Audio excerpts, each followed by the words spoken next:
Hi. My name is Whit, aka Astro Scheduler, and this is a 5-minute interview with.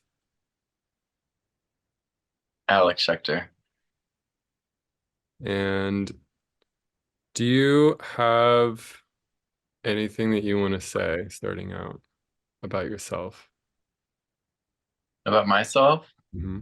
I'm a writer, a teacher, and I also love interviewing people.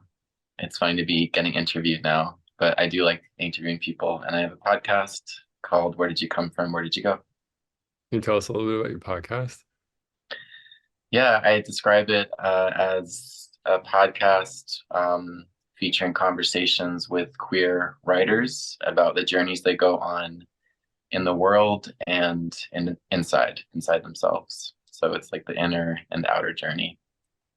Do you And also, find I also say I say queer writers, but I take a pretty broad view of like what do we mean by queer and what do we mean by writer. So I've had a lot of different artists on, and even people who don't necessarily identify as queer. cool? Um, do you have any kind of like daily meditative practice or regular meditative practice yourself? Um, I meditate when I can, and that means like I'll sit and meditate when I can in the morning. But I've also really tried to broaden it. Like I do like handstand practice, and I've kind of like taken that under the umbrella of meditation practice.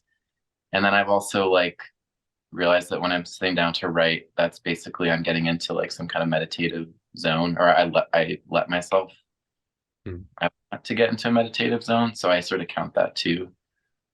So with those three things, I feel like I'm meditating every day, but it's not always like sitting down.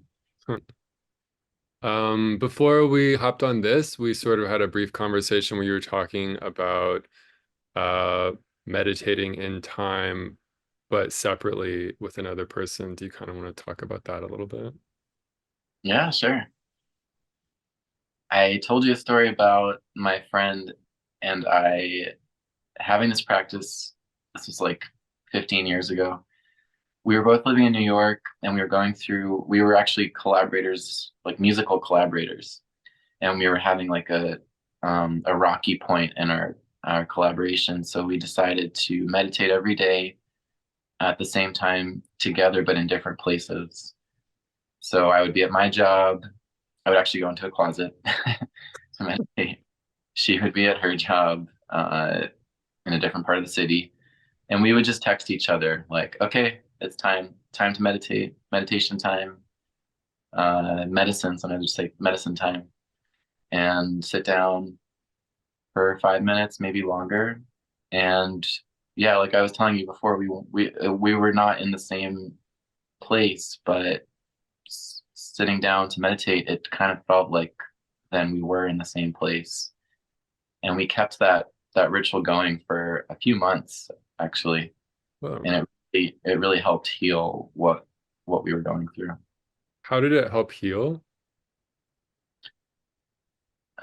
I think something about the commitment to that practice every day. So it was so regular. Uh, we kept it up, and meditation kind of works not in the conscious part of the mind, I think. And so it felt like just by showing up and making that time and moving through that time together in a similar kind of mental or meditative state, it was working on whatever that back part of the mind is on, I don't know, untangling something or bringing something back together that was fractured. I don't know, but it felt like we could we could just sort of begin to work on our connection again somehow. That did not involve, actually speaking about it or talking about. I mean, we would see each other obviously, like when we saw each other, but that time, like those meditative little rituals we do every day, separately but together, really just helped. I actually read one time that Virginia Woolf, I think, maybe would like write in a closet. Um, so I'm curious if there's like specific spaces that you find yourself drawn to when you like to write. I had a closet I used to write in actually, and I've talked about this with my friend Billy. They're also a closet writer. Something very soothing and very safe feeling about being in a closet. I don't know, for certain of us. I don't know, maybe for others it would be unpleasant or uncomfortable. Uh-huh. Yeah, writing in a, I don't have one right now. That yeah, that closet's not that wouldn't work. I had one before and it was big enough to actually I have a little tiny desk that's an antique sewing desk, so it's very small. Hmm. And it would fit in my closet and I could put a chair there and write and actually close the door behind me. And there was even a little window in the closet. And that was so nice. Cool. Well, thank you so much for this 5 minute interview about your practice and who you are. It's always a joy to talk to you. Yeah, I love this little bite-sized little mini interview. What a fun idea. Yeah. All right. I'll talk to you soon. Bye. Thank you. Bye.